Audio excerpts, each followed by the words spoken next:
मित्रों, बहुत ही पुराने समय की बात है। एक विशाल जंगल के छोर पर, जहां हरियाली धीरे धीरे दम तोड़ रही थी, एक पुराना ठूंठ हो चुका पेड़ खड़ा था। उसकी सूखी और बेजान सी दिख रही एक मोटी डाल पर एक भगवान श्री कृष्ण का प्रिय मोर और मोरनी का जोड़ा बैठा हुआ था। वे दोनों अत्यंत वृद्ध थे। वे दोनों आपस में बड़े ही प्रेम से बातें कर रहे थे। बातों के उस उन्माद का संवाद करते हुए मोरनी ने अपने पति उस बूढ़े मोर से कहा, हे प्रीतम, आज का मौसम देखिए तो कितना सुहाना है। ठंडी ठंडी हवा चल रही है, आकाश निर्मल है और सूरज की हल्की गर्मी तन मन को स्फूर्ति दे रही है। अगर आज के इस दिन आप हमें कोई ऐसी कहानी सुना देते जिससे हमें ज्ञान की कुछ अनमोल बातें सीखने को मिले। अपनी पत्नी की इस मधुर वाणी और इच्छा को सुनकर बूढ़े मोर के चेहरे पर एक सौम्य मुस्कान तैर गई। उसने अपनी पत्नी की ओर प्रेम से देखा और कहा, हे प्रिय, तुम्हारी इच्छा मेरे लिए आदेश के समान है। प्रिय, यह कहानी बहुत ही अनमोल है, क्योंकि भगवान श्री कृष्ण स्वयं ने मुझे यह कहानी सुनाई थी। ठीक है, यह कहानी एक पिता और उनकी संतानों की होगी, जहां कुटिलता, सच्चा प्यार, निस्वार्थ अपनापन और घोर षड्यंत्र आपको इस कहानी में साफ साफ नजर आएगा।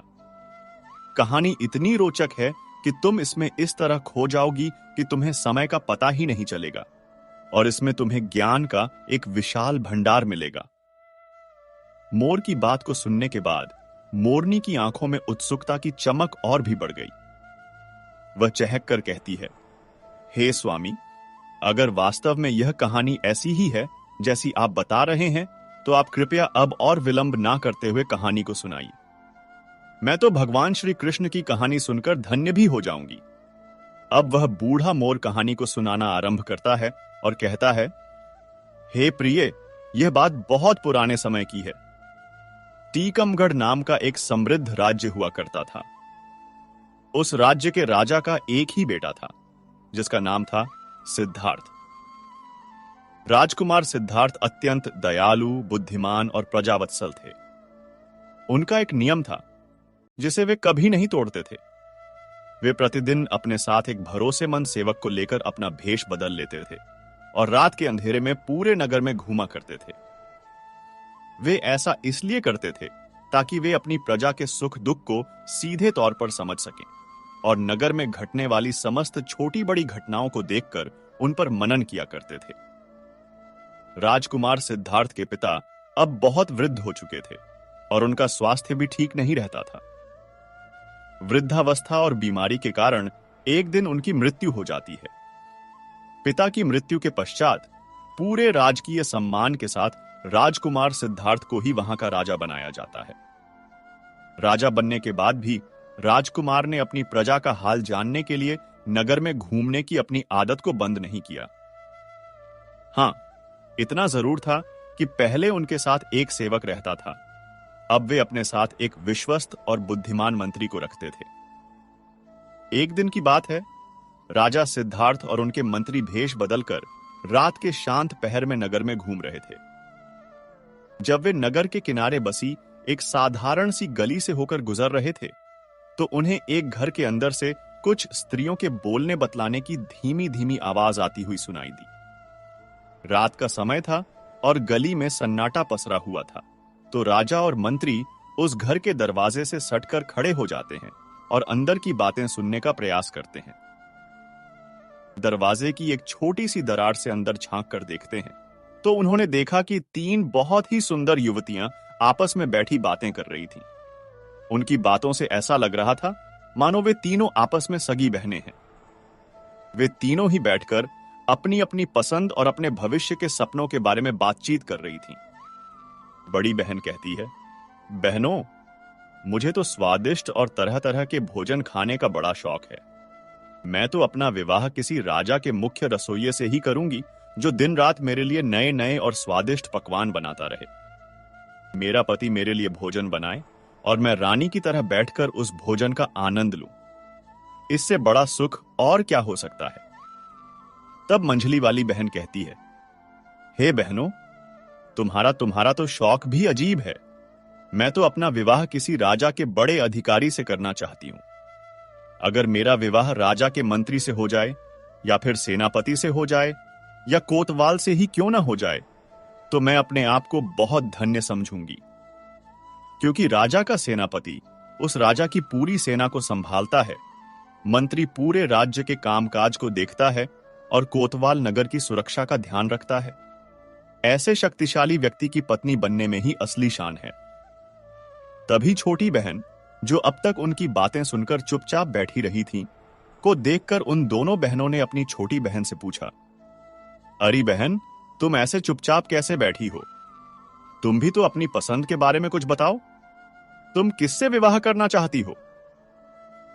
अपनी बहनों की बात को सुनकर उनकी छोटी बहन ने एक गहरी सांस ली और फिर एक आत्मविश्वास भरी मुस्कान के साथ कहने लगी, बहनों, मेरा काम तो किसी नौकर चाकर से नहीं चलेगा। मैं तो अपना विवाह सीधे राजा से करूंगी, ताकि तुम दोनों के पतियों पर मैं हुक्म चला सकूं। और मैं इतना ही नहीं चाहती हूं, मेरा सपना तो इससे भी बड़ा है। मैं चाहती हूं कि राजा से मुझे एक ऐसा बेटा पैदा हो, जो जब हंसे तो उसके मुंह से फूल झड़े, जब रोए तो उसकी आंखों से मोती टपकें, जिसके एक ओर के केश सोने के समान सुनहरे हों, तो दूसरी ओर के चांदी के समान चमकीले हों। बस ऐसा ही मेरा सपना है। छोटी बहन की यह अद्भुत और अविश्वसनीय बात सुनकर वे दोनों बहनें ठहाका मारकर हंसने लगीं और उसका मजाक उड़ाते हुए कहने लगीं, बहन, तू तो हमेशा पागलों की तरह ही बातें करती है। भला ऐसा भी कहीं होता है क्या? तू सपनों की दुनिया से बाहर आ जा। तीनों बहनों की यह सारी बातचीत राजा और मंत्री दरवाजे पर खड़े होकर सुन रहे थे। तीनों की बातें सुनकर राजा को बड़ा आश्चर्य होता है।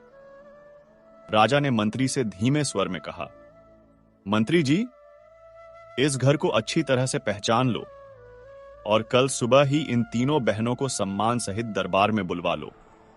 मुझे इनसे कुछ पूछना है।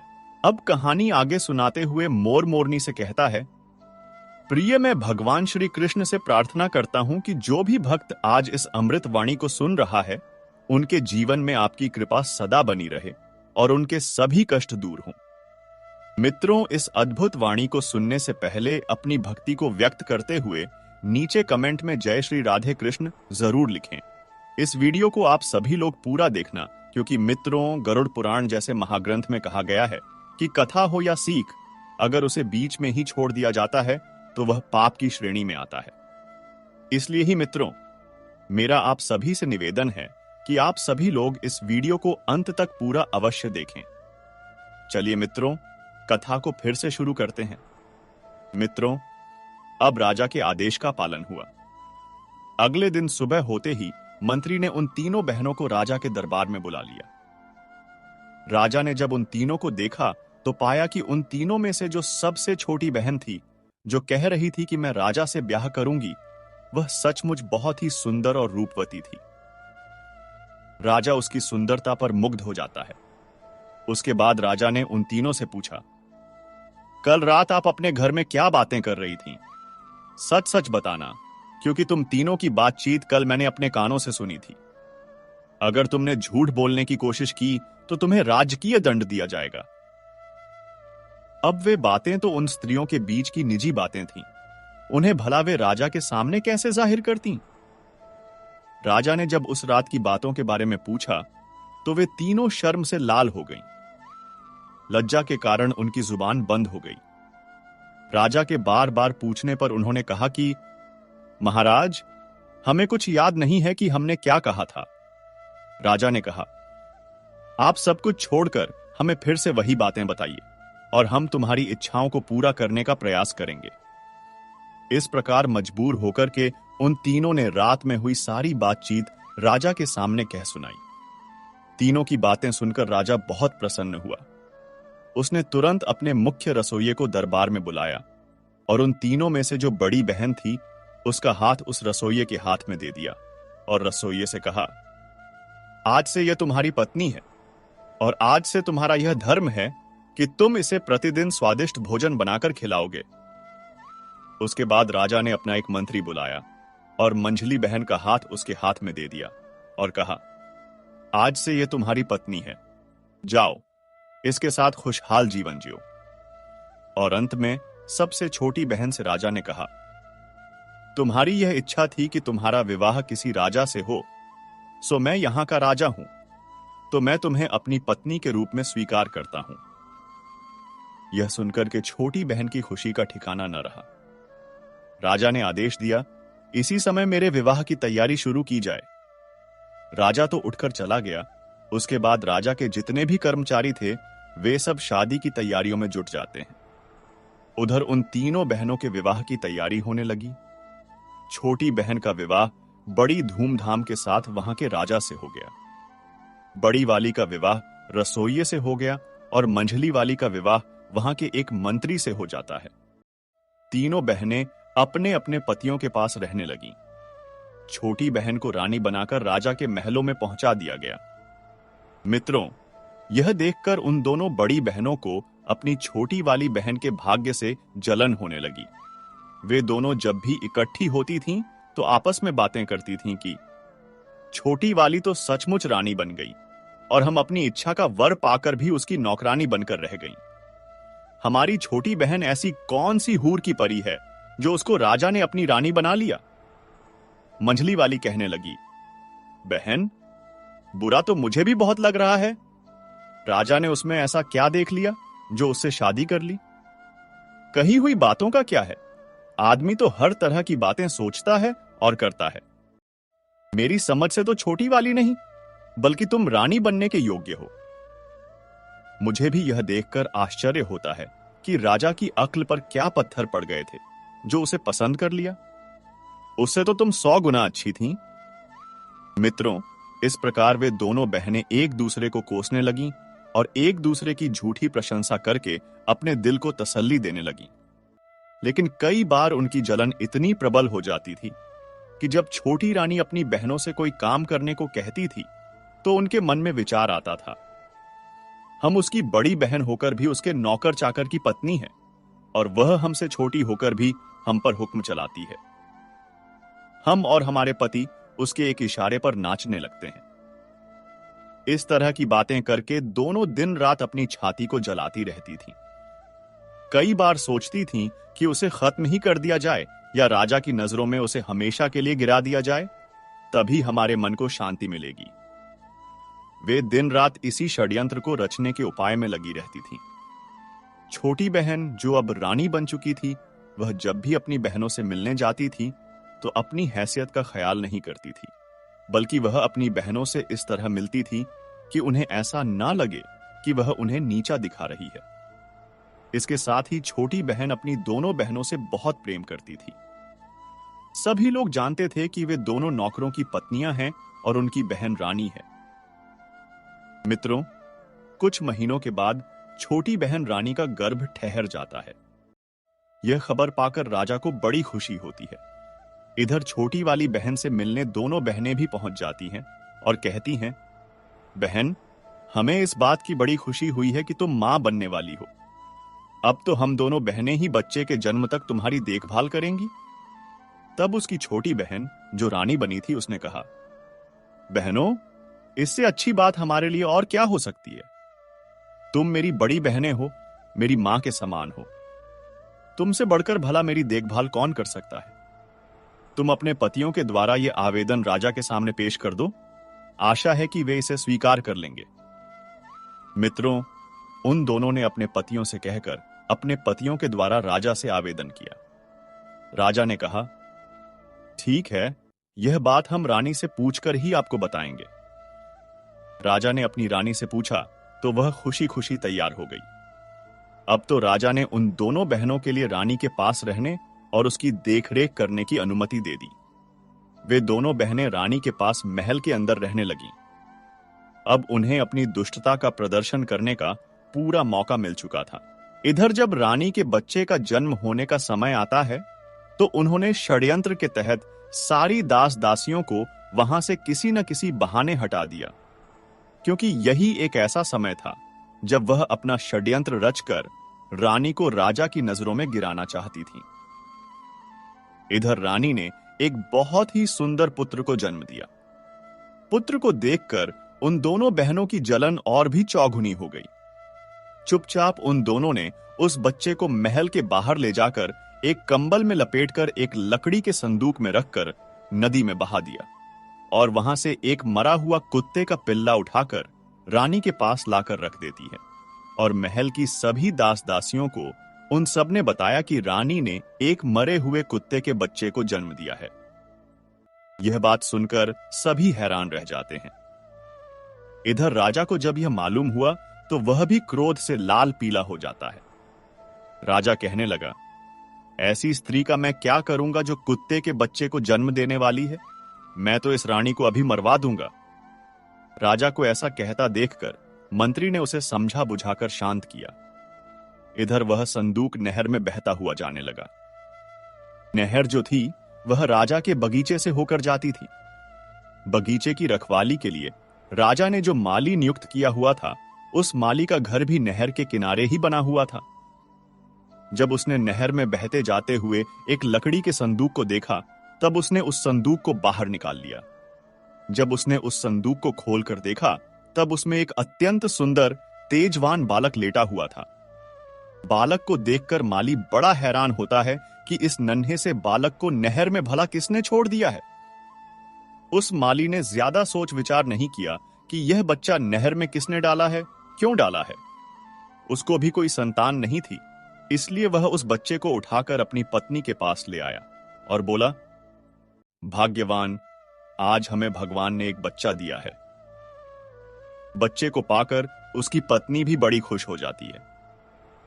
उस दिन के बाद बिना किसी से चर्चा किए उस माली और उसकी पत्नी उस बच्चे का पालन पोषण करने लगते हैं। धीरे धीरे 1 वर्ष बीत जाता है। उधर दूसरे वर्ष रानी ने फिर एक और पुत्र को जन्म दिया। इस बार भी उसकी बहनों ने उसी तरह की दुष्टता करके बच्चे को बाहर ले जाकर नहर में फेंक दिया और रानी के पास एक मरी हुई बिल्ली का बच्चा लाकर रख दिया। जब राजा को इस बात का पता चला तो राजा का क्रोध 7वें आसमान पर चढ़ गया था। अब पूरे राजमहल में फिर से मातम छा जाता है। राजा इस बार रानी को सच में मार देना चाहता था। राजा को अत्यंत क्रोधित देखकर मंत्री ने फिर उसे समझाया और रानी को मारने से बचा लिया। अब धीरे धीरे राजा और राजमहल के लोगों की नजरों में रानी के लिए सम्मान कम होता जा रहा था। उधर फिर से वह संदूक नहर में बहता हुआ जा रहा था तो उस संदूक में कैद बच्चा फिर से उसी माली को मिल जाता है। उसने दूसरा बच्चा भी ले जाकर अपनी पत्नी को दे दिया। अब माली की पत्नी उसे अपने बच्चे की तरह पालने लगी। कुछ दिनों बाद रानी ने एक और बच्चे को जन्म दिया। इस बार रानी ने एक बेटी को जन्म दिया था, लेकिन उस रानी की दुष्ट बहनों ने उस बेटी को भी पहले की तरह उठाकर नहर में फेंक दिया। वह बेटी भी उसी माली के हाथ लगती है और वह अपनी बच्ची की तरह उसका भी पालन पोषण करने लगती है। इधर राजा अपना क्रोध इस बार नहीं रोक पाया, क्योंकि रानी की दुष्ट बहनों ने रानी के पास एक मरी हुई छछूंदर को रख दिया था। राजा सोचने लगा कि इस रानी की वजह से तो हमारी पूरे नगर में बदनामी हो गई है। सब लोग यही कह रहे हैं कि रानी तो कुत्ते बिल्लियों को पैदा करती है। लगता है कोई कुल कलंकिनी राजा के घर में आ गई है। अब तो मैं इसको बिल्कुल नहीं छोड़ूंगा। इधर राजा की मंशा को भली भांति समझने के बाद उस मंत्री ने हाथ पैर जोड़कर राजा से निवेदन करके रानी को मारने से बचा लिया। मंत्री ने कहा, महाराज, इसमें रानी का क्या दोष है?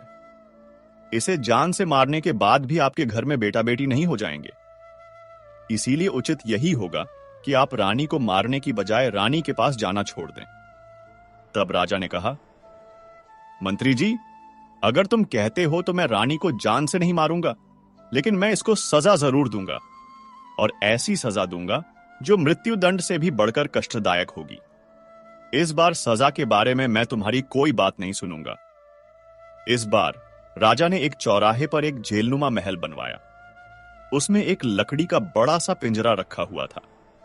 उसी पिंजरे में रानी को बंद करवा दिया। राजा ने यह आदेश करवा दिया कि इस चौराहे से जो भी निकल कर जाएगा वह रानी के ऊपर थूक कर जाएगा, और जो व्यक्ति ऐसा नहीं करेगा उसे भी वैसी ही कठोर सजा दी जाएगी जैसी इस रानी को दी जा रही है। राजा का यह फरमान मंत्री को बहुत बुरा लगा। मंत्री सोचने लगा कि इस सजा के योग्य तो इस रानी की दोनों बहनें हैं। बेचारी निर्दोष रानी अब तो बिना कुछ करे ही सजा पाने जा रही है। उधर रानी के वे तीनों बच्चे उस माली के घर में पलकर बड़े हो रहे थे। माली ने उनकी शिक्षा दीक्षा का उत्तम प्रबंध कराया। धीरे धीरे वे सभी विद्याओं में पारंगत हो गए। इधर धीरे धीरे तीनों बच्चे बड़े होते हैं, तो उधर उस माली और माली की पत्नी की भी कुछ दिनों बाद दोनों की मृत्यु हो जाती है। उनके मरने पर उनका अंतिम संस्कार करके तीनों भाई बहन मिलकर उस घर में रहने लगे। दोनों भाइयों को राजा के यहां नौकरी भी मिल जाती है, परंतु उनकी कभी राजा से भेंट नहीं हो पाई थी। एक दिन दोनों भाई शिकार खेलने के लिए जंगल में जाते हैं। उनकी बहन घर में अकेली थी। उसी समय उसके यहां एक बूढ़ी मां उसके घर पर आती है और उससे कहती है, बेटी, मैं बहुत थक गई हूं, क्या मैं तुम्हारे यहां कुछ समय के लिए ठहर सकती हूं? लड़की ने तुरंत अनुमति दे दी। लड़की ने उस बूढ़ी मां को भोजन कराया, उनकी खूब सेवा की। अपने घर के आसपास बने सुंदर बाग बगीचे और तालाब को दिखाया। वहां का सुंदर वातावरण देखकर बूढ़ी मां का भी हृदय खुशी से गदगद हो गया। लड़की ने पूछा, अम्मा, मेरे इस महल और बाग के बारे में तुम्हारी क्या राय है? क्या इसमें कोई और चीज की कमी है जो यहां होनी चाहिए?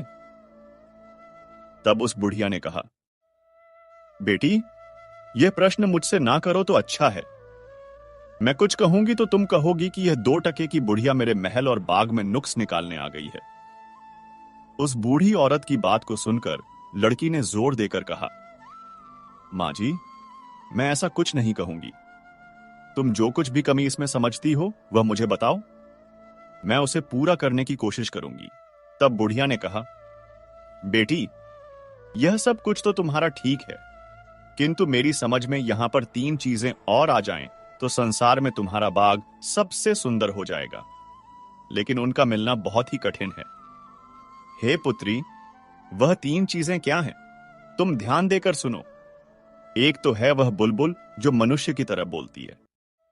जब वह बोलती है तो उसके आसपास सैकड़ों हजारों चिड़ियां जमा हो जाती हैं और उसके स्वर में स्वर मिलाने लगती है। दूसरा है एक गाने वाला पेड़। उसके पत्ते मोटे और चिकने होते हैं। हवा चलने पर उस पेड़ के पत्ते एक दूसरे से रगड़ खाते हैं तो उनसे इतना मधुर संगीत निकलता है कि उस संगीत को सुनने वाला हर कोई मन से मुग्ध हो जाता है। और तीसरी वस्तु है वह सुनहरा पानी। उस सुनहरे पानी की एक बूंद किसी भी बर्तन में रख दी जाए तो बर्तन अपने आप उस पानी से भर जाता है और फिर उसमें से एक फव्वारा सा निकलता है जो कभी नहीं रुकता, क्योंकि वह पानी लौटकर उसी बर्तन में गिरता रहता है। बुढ़िया की बात सुनकर लड़की कहने लगी, अम्मा, अगर तुम्हें इन चीजों के बारे में इतने विस्तार से पता है तो तुम यह भी जानती होगी कि यह वस्तुएं कहां मिलती हैं। मुझे बताओ, मैं उनकी प्राप्ति का प्रयत्न करूंगी।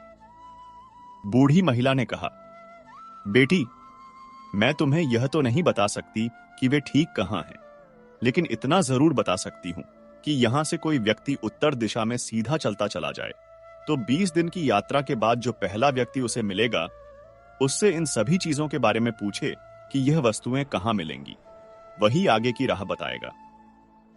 इतना कहकर वह बुढ़िया कहने लगी, अच्छा बेटी, मुझे काफी देर हो गई है, अब मैं चलती हूं।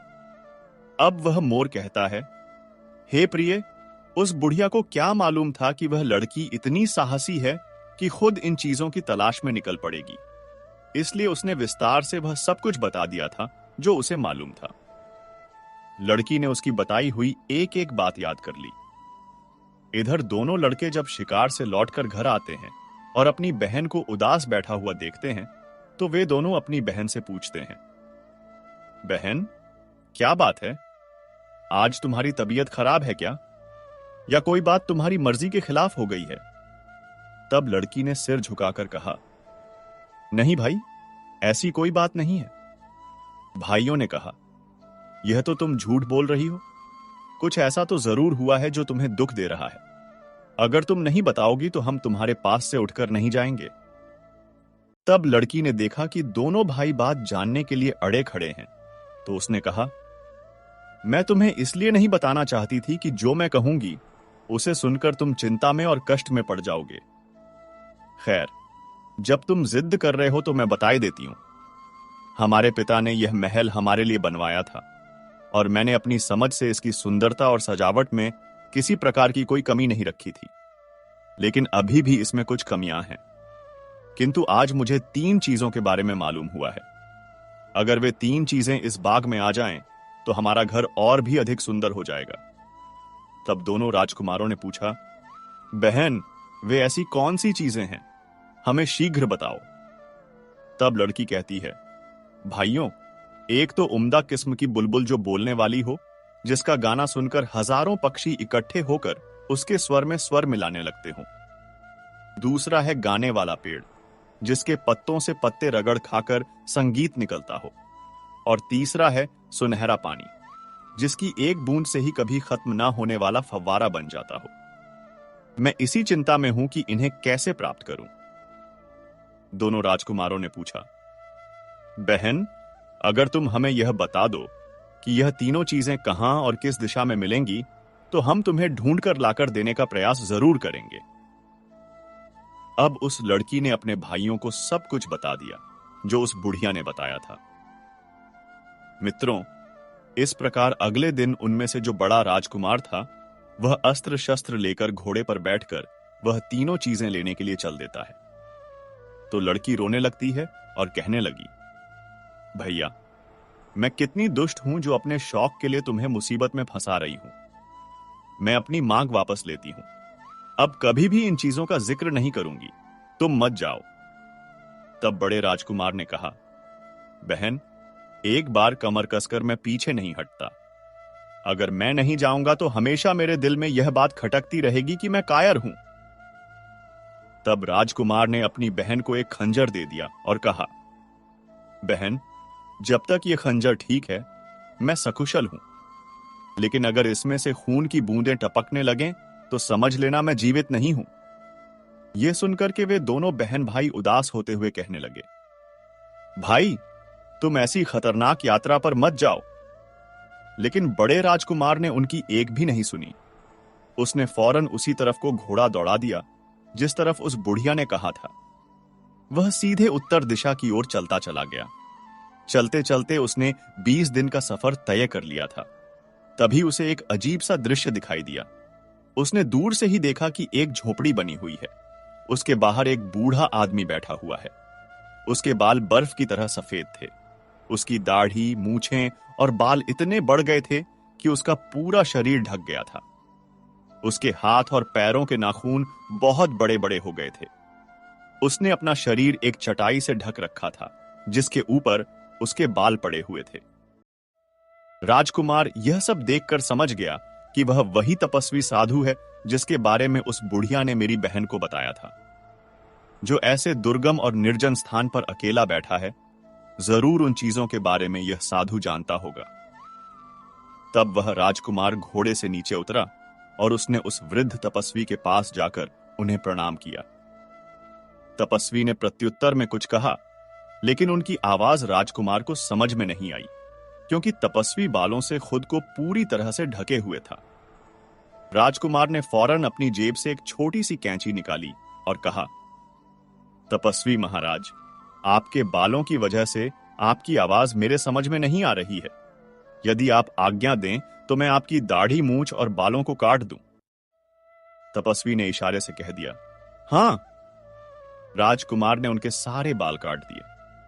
अब तो साधु का चेहरा बिल्कुल बदल गया था। राजकुमार ने कहा, तपस्वी, यदि मेरे पास दर्पण होता तो मैं आपको जरूर दिखाता कि बालों के कटने के बाद आप बूढ़े से जवान हो गए हो। राजकुमार की ऐसी बातें सुनकर तपस्वी मुस्कुराया और बोला, बेटा, मैं तुम्हारी सेवा से प्रसन्न हूं। अब बताओ, तुम इतनी दूर किस लिए आए हो? मैं तुम्हारी क्या मदद कर सकता हूं? तब राजकुमार ने बताया, साधु महाराज, मैं बहुत दूर से उम्दा किस्म की बुलबुल, गाने वाला पेड़ और सुनहरा पानी लेने आया हूं। आप मुझे बताएं कि ये वस्तुएं मुझे कहां मिलेंगी। राजकुमार की बात सुनकर साधु चुप हो गया। तब राजकुमार ने पूछा, महाराज, आप चुप कैसे हो गए? कृपया कुछ तो बताइए। यदि नहीं पता है तो आप मना कर दो। तब तपस्वी ने कहा, पुत्र, मुझे पता तो है, लेकिन मैं तुम्हें इसलिए नहीं बताना चाहता क्योंकि तुम्हारी सेवा के बदले मैं तुम्हें मुसीबत में डालना नहीं चाहता। वहां का मार्ग बड़ा कठिन है। सैकड़ों लोग वहां गए, लेकिन कोई लौट कर नहीं आया। इसीलिए मैं तुमसे कहता हूं, जहां से आए हो वहीं वापस चले जाओ। राजकुमार ने कहा, बूढ़े बाबा, मैं जाने के लिए नहीं आया हूं। मुझे अपना कार्य पूरा करना है। मैंने अपनी बहन को वचन दिया है, इसमें चाहे मेरी जान ही क्यों न चली जाए। तुम मुझे वहां तक पहुंचाने का रास्ता बता दो, बाकी मैं देख लूंगा। तुम मेरे युद्ध कौशल पर विश्वास करो। तपस्वी ने कहा, बेटे, यही तो मुश्किल है कि तुम्हें युद्ध कौशल दिखाने का अवसर ही नहीं मिलेगा। तुम्हें जो शत्रु मिलेंगे वे सामने से मुकाबला नहीं करते हैं, बल्कि छिपकर ही वार करते हैं। राजकुमार ने कहा, मैं छिपे तौर पर वार करने वालों से भी अच्छी तरह से निपटना जानता हूं। आप मुझे वहां जाने का रास्ता बता दीजिए। मित्रों, उस तपस्वी ने उसे बहुत समझाया, लेकिन राजकुमार ने अपनी जिद नहीं छोड़ी। तब तपस्वी ने अपने झोले में से एक गेंद निकालकर दे दी और कहा, मुझे तुम्हारे जीवन का बहुत अफसोस हो रहा है, लेकिन तुमने जिद पकड़ ली है तो अपना भला बुरा तुम स्वयं ही जानो। तुम घोड़े पर सवार होकर के सीधे ही जाओ और उस गेंद को भूमि पर गिरा दो। यह गेंद खुद ही लुढ़कने लगेगी और तुम इस गेंद के पीछे पीछे चलते जाना। जब तक यह लुढ़क रही है तब तक तुम चलते रहना। यह गेंद एक पहाड़ के नीचे जाकर रुक जाएगी। वहीं एक पेड़ से तुम घोड़े को बांध देना और फिर आगे पहाड़ पर चढ़ने लगना। तुम्हारे दोनों ओर काले पत्थर दिखाई देंगे, तुम उन पर ध्यान मत देना। इस दौरान तुम्हें पीछे से कई आवाजें सुनाई देंगी। तुम्हें कुछ धमकियां तो कुछ गालियां भी सुनाई देंगी। तुम उन्हें अनसुना कर देना। अगर तुमने एक बार भी डरकर पीछे की ओर देखा तो तुम और तुम्हारा घोड़ा दोनों काले पत्थर के रूप में बदल जाओगे। वहां पड़े हुए काले पत्थर वही सब लोग हैं जो इन्हीं चीजों को लेने के लिए गए थे और पीछे लौटकर देखने के कारण वहां पत्थर बन गए हैं। अगर तुम कुशलतापूर्वक पहाड़ की चोटी पर पहुंच गए तो वहां एक वृक्ष पर टंगा हुआ पिंजरा तुमको मिलेगा जिसमें गाने वाली चिड़िया मौजूद होगी। उस चिड़िया की बातों से तुम्हें डरना नहीं है, बल्कि उससे तुम उस गाने वाले पेड़ और सुनहरे पानी का पता पूछना। वह चिड़िया तुम्हें बताएगी कि जो चीजें तुम उससे पूछ रहे हो वह कहां मिलेंगी। इन सब चीजों को पाने के बाद तुम्हारी राह में कोई खतरा नहीं रहेगा। बेटे, मैंने यह सब तो तुम्हें जरूर बता दिया, लेकिन फिर भी मैं यही कहता हूं कि तुम वापस लौट जाओ। मैं साफ साफ देख रहा हूं, तुम वहां तक नहीं पहुंच पाओगे। उससे पहले ही तुम काले पत्थर के रूप में परिवर्तित हो जाओगे। राजकुमार उस सन्यासी की बात नहीं मानता है और राजकुमार आगे की ओर चलने को तैयार हो जाता है। तब उस तपस्वी ने वह गेंद लुढ़का दी।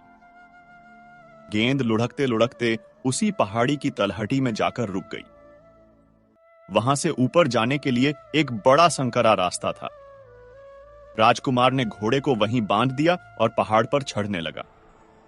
कुछ दूर आगे जाने पर उसे बड़े बड़े काले काले पत्थर दिखाई दिए। उन पत्थरों के बीच वह राजकुमार अभी 5 कदम ही आगे बढ़ा होगा, तभी पीछे से कुछ आवाजें आनी शुरू हो जाती हैं। वे आवाजें उस राजकुमार को धमका रही थीं। कोई आवाज कह रही थी, कौन है बेवकूफ जो आगे जा रहा है? तो वहीं दूसरी आवाज कह रही थी, पकड़ो इसे। कोई कहती थी, यह कितना बड़ा दुष्ट है, इसे पकड़कर मार डालो। कोई उस पर चीखती हुई आती थी, तो कोई चिल्लाती हुई आती थी, तो कोई कहती थी, इसे घेर लो, जरूर यह उस चिड़िया को चुराने आया है। राजकुमार ने उन आवाजों की उपेक्षा की और तेजी से आगे के लिए बढ़ने लगा। लेकिन वह जितना आगे बढ़ रहा था, उतनी ही आवाजें तेज होती जा रही थीं। उसके कानों के पर्दे फटने लगे, दिमाग शून्य होने लगा। तब उसे जो तपस्वी ने बताया था वह उसके दिमाग से निकल गया और एक बार वह मुड़कर पीछे देखने लगा। जैसे ही उसने पीछे देखा तो वह और उसका घोड़ा दोनों काले पत्थर के बन जाते हैं। इधर अपनी बहन को राजकुमार जो खंजर देकर गया था कि मेरी मृत्यु होने पर इस खंजर से खून टपकने लगेगा, अब राजकुमारी उस खंजर को रोजाना म्यान से निकालकर देखती थी। कुछ नहीं होता था उसमें। लेकिन उधर जैसे ही राजकुमार काला पत्थर बना, वैसे ही उस खंजर से खून टपकने लगा। यह देखकर राजकुमारी जोर जोर से रोने लगी, सिर पटक पटक कर कहने लगी, हाय भैया, मेरी नादानी से तुम्हारी जान चली गई। न जाने किस मनहूस घड़ी में वह कमबख्त बुढ़िया यहां आई थी। वह न यहां आती और न मैं इस झंझट में पड़ती। मैंने उसके साथ अच्छा व्यवहार किया, लेकिन उसने मुझे लालच में डाल दिया। हे भगवान, तू मेरे भैया को जिंदा घर लौटा दे, चाहे मेरी मौत भेज दे। अगर मेरे भैया ही न रहे तो मैं चिड़िया और पेड़ और उस पानी का क्या करूंगी? मुझे कुछ नहीं चाहिए, मुझे सिर्फ मेरा भाई चाहिए। लड़की को रोता देखकर उसका दूसरा भाई भी रोने लगता है और कहने लगा, बहन, अब रोने धोने से कोई फायदा नहीं। मैं जो कहता हूं तुम वह करो। मैं पता लगाऊंगा कि भैया किस प्राकृतिक कारण से मरे या किसी शत्रु ने उन्हें घेर कर मारा है। किसी ने उन्हें मारा होगा तो मैं उसे जिंदा नहीं छोड़ूंगा। भैया की मौत का बदला मैं जरूर लूंगा। बहन ने अपने उस दूसरे भाई को बहुत समझाया और उसे रोकने का प्रयास किया, मगर वह भी नहीं रुका।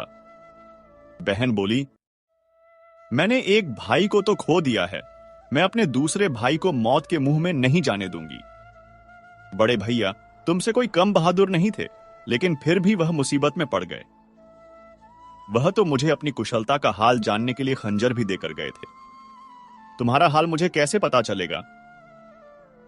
तब दूसरे राजकुमार ने अपनी बहन को एक मोतियों की माला दी और उसने कहा, देखो बहन, इस माला के सारे मोती अलग अलग हैं। जिस दिन इनके मोती एक दूसरे से चिपक जाएंगे तो तुम समझ लेना कि मैं इस दुनिया में नहीं हूं।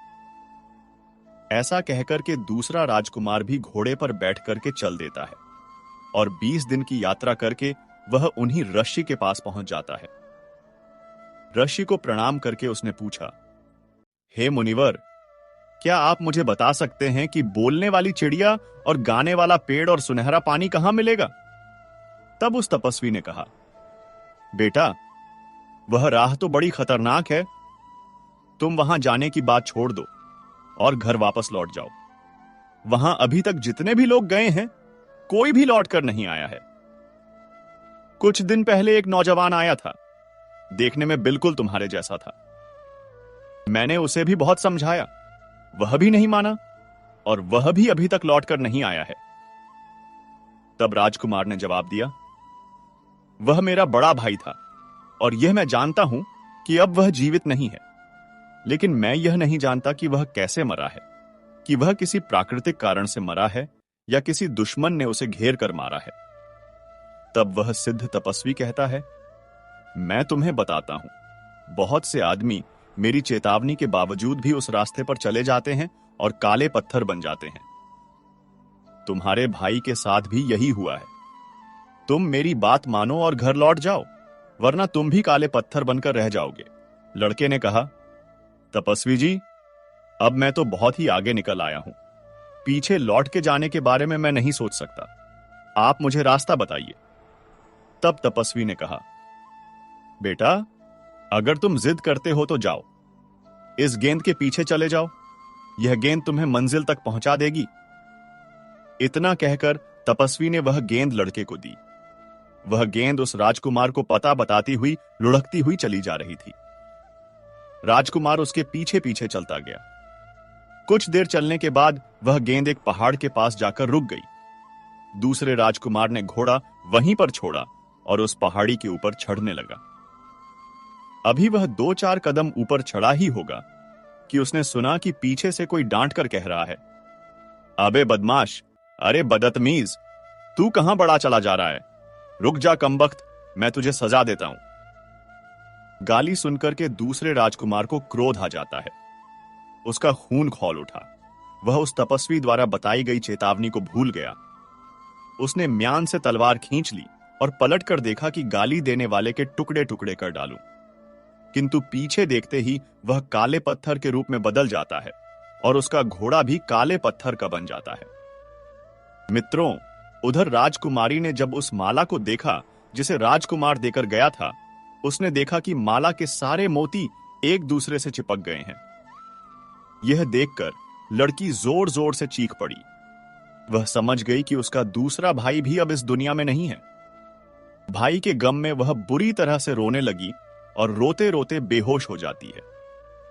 जब उसे होश आता है, तब उसने निश्चय किया कि मेरे ही कारण मेरे दोनों भाई मौत के मुंह में चले गए हैं। मैं भी अब जीकर क्या करूंगी। मित्रों, वह लड़की भी सारी विद्याओं में निपुण थी। शस्त्र चलाना, घुड़सवारी करना, तलवारबाजी, तीरंदाजी, सभी हुनर में वह पारंगत थी। अब तो लड़की घोड़े पर सवार होकर स्वयं अपने भाइयों की खोज में निकल पड़ी। 20 दिन चलने के बाद वह उसी साधु के पास पहुंच जाती है और तपस्वी को प्रणाम करके पूछने लगती है, हे तपस्वी महाराज, मुझे बोलने वाली चिड़िया, गाने वाला पेड़ और सुनहरा पानी चाहिए। बताओ, यह कहां मिलेगा? तब साधु ने कहा, बेटी, तुम एक लड़की हो और तुम्हारे लिए अच्छा यही होगा कि तुम अपनी इच्छाओं पर संयम रखो और जिन चीजों का विचार तुम मन में लेकर आई हो, उन चीजों को अगर तुम पा भी गई तो तुम सकुशल वापस लौटकर नहीं आ पाओगी। तुम एक काम करो, यहां से उसी राह पर चली जाओ जहां से तुम आई हो। वह राह बड़ी कठिन है। लड़की ने अपनी मंशा जाहिर की। तपस्वी जी, अब मैं वापस नहीं जा सकती। कृपया मुझे विस्तार से बताइए कि उस रास्ते में कौन से खतरे मिलेंगे, ताकि मैं उनसे निपटने का उपाय पहले से कर लूं। साधु ने लड़की को पूरी बात बता दी। साधु ने कहा, बेटी, खतरा सिर्फ तब तक है जब तक पहाड़ की चोटी पर न पहुंच जाओ। पहाड़ की चोटी पर पहुंचते ही तुम्हें वहां बोलने वाली चिड़िया मिल जाएगी और वही चिड़िया तुम्हें उस पेड़ और सुनहरे पानी के बारे में बताएगी। तुम्हें बस इतना ध्यान रखना है कि पहाड़ पर चढ़ते समय पीछे से सुनाई देने वाले कटु शब्द और गालियों को तुम्हें अनसुना करते हुए आगे बढ़ना है। वहां जो काले पत्थर मिलेंगे, वह सब वही लोग हैं जिन्होंने उन गालियों को बर्दाश्त नहीं किया है। कुछ समय पहले 2 नौजवान भी आए थे, वह भी शायद उन्हीं पत्थरों के ढेर में पड़े होंगे। लड़की ने कहा, महाराज, वह मेरे भाई थे और मेरी ही गलती की वजह से वह यहां पर फंस गए हैं। लड़की ने कहा, इसका मतलब वह शब्द किसी का कुछ नहीं बिगाड़ सकते? यदि उन्हें अनसुना करते हुए आगे बढ़ा जाए तो? लड़की ने चालाकी दिखाई। उसने अपने कान में रुई लगा ली। तपस्वी ने वही गेंद फिर से लुढ़का दी। लड़की उस गेंद के पीछे पीछे चलने लगी। गेंद जाकर के पहाड़ों की तलहटी में रुक जाती है। लड़की ने घोड़ा वहीं छोड़ा और पहाड़ी के ऊपर चढ़ने लगी। तभी पीछे से बड़ी भयानक आवाजें आने लगती हैं, किंतु लड़की के कानों में रुई लगी थी, इस कारण से वह आवाज उसे सुनाई नहीं दे रही थी। लड़की लगातार आगे की ओर बढ़ती जा रही थी। आवाजें धीरे धीरे बहुत तेज होती चली गईं, लेकिन लड़की उन गालियों को बिना सुने सहन करती गई। आखिरकार वह उस पहाड़ की चोटी पर चढ़ ही गई। वहां जाकर उसने देखा कि एक पिंजरे में एक सुंदर चिड़िया मधुर सुर में गा रही थी। लड़की को देखते ही वह चिड़िया एकदम गरज कर कहने लगी, हे लड़की, खबरदार, मेरे पास मत आना। चिड़िया की डांट फटकार सुनकर राजकुमारी हंसने लगी और उसने दौड़कर उस चिड़िया का पिंजरा उठा लिया और कहने लगी, चिड़िया रानी, आज से मैं तुम्हारी मालकिन हूं। अब तुम हमेशा मेरे कब्जे में रहोगी। तो लड़की ने अब अपने कानों से रुई निकाल ली थी। चिड़िया बोली, तुम ठीक कह रही हो। अब मैं सदैव तुम्हारे पास रहूंगी। मैं हमेशा पिंजरे में बंद रहती हूं, पर संसार की कोई भी बात ऐसी नहीं है जो मुझे मालूम न हो। तुम्हारा हाल भी मैं इतना जानती हूं कि जितना तुम भी नहीं जानती हो। मेरे कारण तुम्हें बहुत ही लाभ मिलेगा। अब तुम मेरी मालकिन हो और मैं तुम्हारी सेवा करूंगी। इस समय तुम मुझे बताओ कि मुझसे क्या चाहती हो। चिड़िया की बातें सुनकर लड़की बहुत प्रसन्न होती है। राजकुमारी ने कहा, मुझे अपने भाइयों के पत्थर बनने का बड़ा दुख है। खैर, यह बातें मैं तुमसे बाद में करूंगी। पहले मुझे यह बताओ कि मुझे गाने वाला पेड़ और सुनहरा पानी कहां मिलेगा? मित्रों, चिड़िया ने उसे वह रास्ता बता दिया। राजकुमारी चलकर उस स्थान पर जा पहुंची। वहां एक सुनहरे पानी का कुंड था। लड़की ने एक चांदी की सुराही में उस पानी को भर लिया। फिर उसने चिड़िया से गाने वाले पेड़ के बारे में पूछा। तो चिड़िया ने कहा, तुम्हारे पीछे की ओर जो बड़ा सा जंगल है, इसी में वह गाने वाला पेड़ मिलेगा। वहां पहुंचकर तुम्हें खुद पता चल जाएगा कि वह पेड़ कौन सा है, क्योंकि उस पेड़ से संगीत निकलता होगा। राजकुमारी ने कहा, यह तो ठीक है, लेकिन मैं उस पेड़ को उखाड़ कर लाऊंगी कैसे? चिड़िया बोली, पेड़ नहीं उखाड़ना है, तुम सिर्फ उस पेड़ की एक टहनी तोड़कर ले आना। जब तुम अपनी वाटिका में उस टहनी को लगाओगी, तो कुछ ही समय में वह टहनी पूरे वृक्ष के रूप में बदल जाएगी। उस चिड़िया के बताए अनुसार राजकुमारी उस जंगल में पहुंच जाती है और वहां से गाने वाले पेड़ की एक टहनी तोड़कर अपने पास रख लेती है।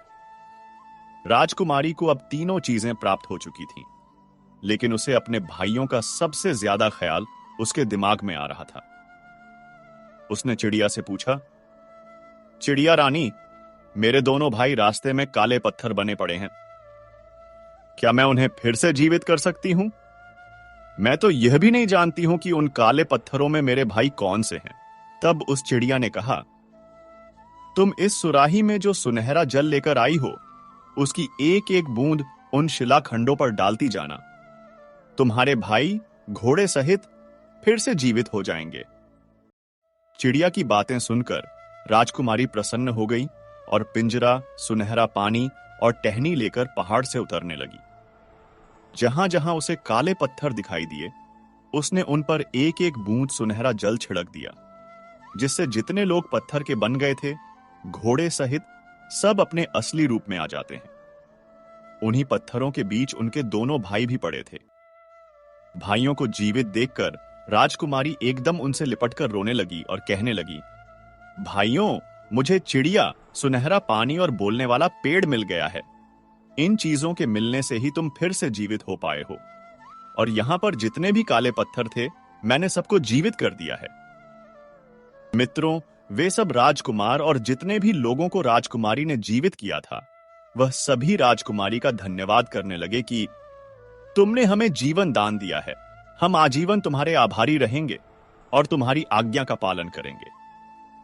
राजकुमारी बोली, मैंने तुम लोगों पर कोई एहसान नहीं किया है। मैं अपने भाइयों को जिंदा करना चाहती थी। उसमें अगर तुम्हारा भी लाभ हो गया तो यह तो बड़ी खुशी की बात है। अब तुम लोग अपने अपने निवास स्थानों पर चले जाओ। मित्रों, इधर राजकुमारी और उसके दोनों भाई अपने अपने घोड़े पर सवार होते हैं। दोनों राजकुमारों ने एक एक चीज ले ली। एक ने सुनहरा पानी ले लिया, तो दूसरे ने गाने वाला पेड़ और राजकुमारी ने चिड़िया का पिंजरा ले लिया। बाकी जितने भी लोगों को राजकुमारी ने जीवन दान दिया था, वे सब उनके पीछे पीछे चलने लगे। राजकुमारी और दोनों राजकुमार जब तपस्वी साधु की कुटिया पर उनका धन्यवाद करने के लिए आए, तो साधु अपनी कुटिया से गायब हो चुके थे। वह तपस्वी इतने ही काम के लिए वहां मुद्दतों से बैठा हुआ था। उन तपस्वी साधु की सहायता से ही आज राजकुमारी को तीनों चीजें प्राप्त हुई थीं। राजकुमारी अपने दोनों भाइयों के साथ अपने घर पर आ जाती है और उसके मकान के सामने जो उसके बगीचे का हिस्सा था, राजकुमारी ने उस भाग में उस बोलने वाली चिड़िया के पिंजरे को लटका दिया। चिड़िया ने जैसे ही बोलना शुरू किया, उसके आसपास हजारों पक्षी आकर के जमा हो गए और वह चिड़िया के सुर में सुर मिलाने लगे। राजकुमारी ने थोड़ी दूर पर उस गाने वाले पेड़ की टहनी भी लगा दी। अब कुछ ही दिनों में वह विशाल पेड़ भी तैयार हो गया। अब हवा चलने पर उसके पत्तों की रगड़ से उसमें संगीत की ध्वनि फूटती थी। राजकुमारी ने एक संगमरमर के पत्थरों से बाग में एक कुंड बनवाया। उस कुंड में वह सुनहरा पानी डाल दिया। कुछ ही देर में वह पानी से कुंड भर गया और उसमें से एक पानी का फव्वारा उठकर खड़ा हो गया। मित्रों, कुछ ही समय में उस बगीचे की चर्चा पूरे शहर में होने लगी। सारे शहर के लोग तमाशा देखने के लिए राजकुमारी के बाग में आने लगे। धीरे धीरे पूरे शहर के लोग उन तीनों को जान गए और सब लोग राजकुमारी और उसके भाइयों से बहुत प्रेम करने लगे। एक दिन दोनों राजकुमार शिकार खेलने के लिए जाते हैं। संयोग से उसी समय उसी जंगल में वहां का राजा भी शिकार खेलने के लिए आता है। अचानक दोनों राजकुमार राजा के सामने आ जाते हैं। दोनों राजकुमारों ने राजा को प्रणाम किया।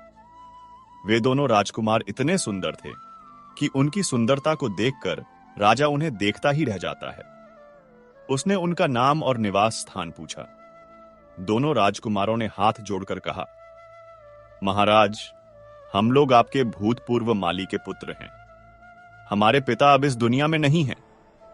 हम दोनों अपनी बहन के साथ जंगल के किनारे उस महल में रहते हैं जो मेरे पिता ने आपसे अनुमति लेकर बनवाया था। हम इसलिए अच्छे वातावरण में रहते हैं कि बड़े होकर के हम आपकी सेवा करें।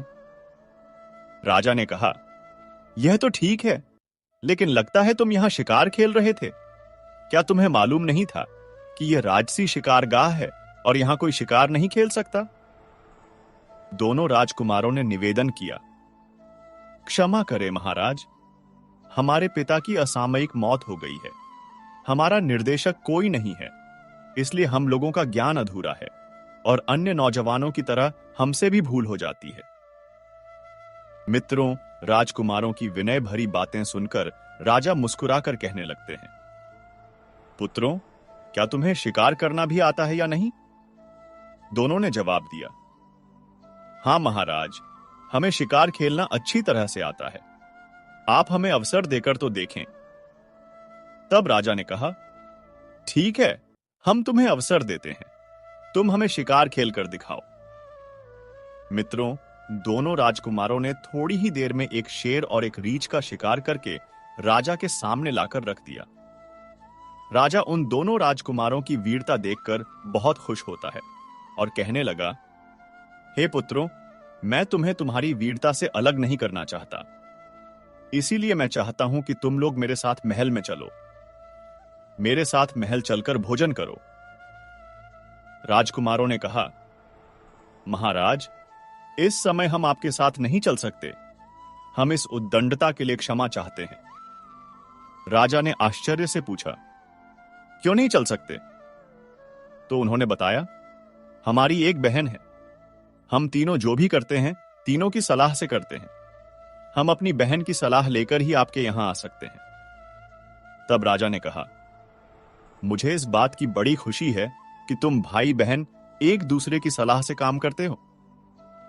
राजा ने कहा, ठीक है, आज तुम अपने घर जाओ और अपनी बहन से पूछकर कल तुम इसी जगह पर हमें आकर मिलना। इस प्रकार दोनों राजकुमार राजा से आज्ञा लेकर अपने घर चले आते हैं। लेकिन वह उस घटना के बारे में बातचीत करना अपनी बहन से भूल गए कि उन्हें इस राज्य का राजा मिला था और उसने भोजन के लिए उन्हें बुलाया है।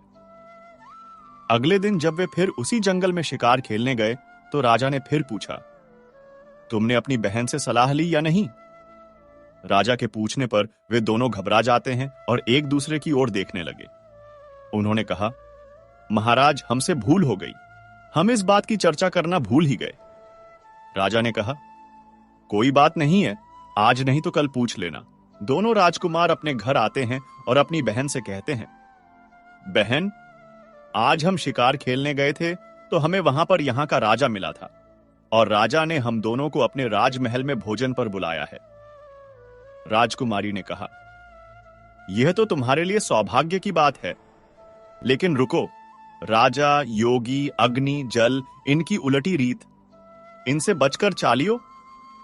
मुझे कुछ समय दो, मैं उस बोलने वाली चिड़िया से पहले पूछ लूं कि राजा का निमंत्रण हमें स्वीकार करना चाहिए या नहीं।